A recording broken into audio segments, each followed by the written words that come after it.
The town of Redfield, Arizona, trusted procedures more than people, and that trust quietly destroyed one life. 7 years ago, Thomas Gray worked as a night security guard at a warehouse on the edge of town, a boring job that required nothing more than clocking in, walking rounds, and filing reports. One night, a fire broke out in the storage section, spreading fast and destroying thousands of dollars in property. The official investigation concluded arson, and Thomas became the prime suspect, not because of evidence, but because he was the only one on duty. He told investigators that the fire alarm malfunctioned and that he had reported it weeks earlier, but there was no maintenance request on record. The absence of one simple form was enough. Thomas was convicted of negligence and arson-related charges and sentenced to 12 years, all because a report that should have existed never did. Thomas's wife, Laura Gray, sat through every hearing listening to the same phrase repeated again and again. There is no documentation.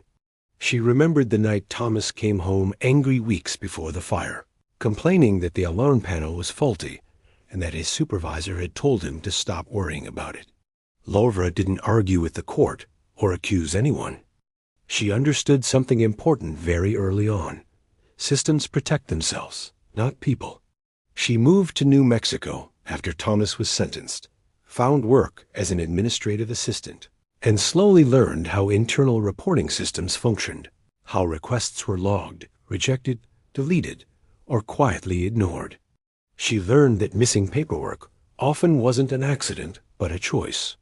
7 years later, Redfield upgraded its municipal archive system and outsourced old warehouse and safety records for digitization.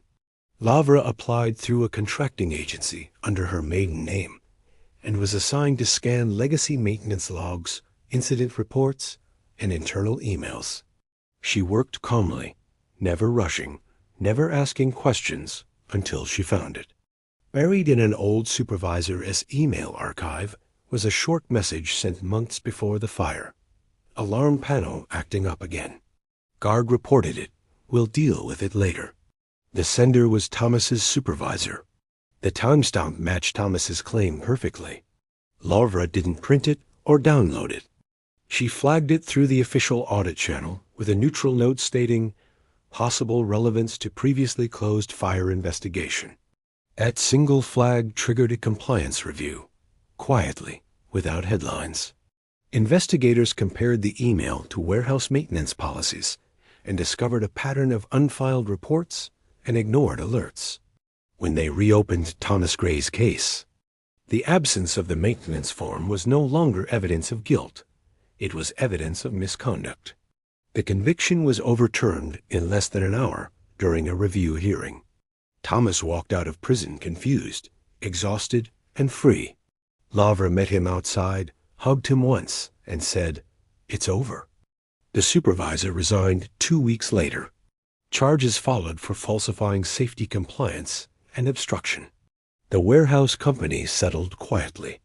Redfield updated its safety policy, adding a new clause requiring independent logging of all alarm complaints. Laura returned to New Mexico and never spoke publicly about the case. Revenge, she understood, didn't need confrontation or anger.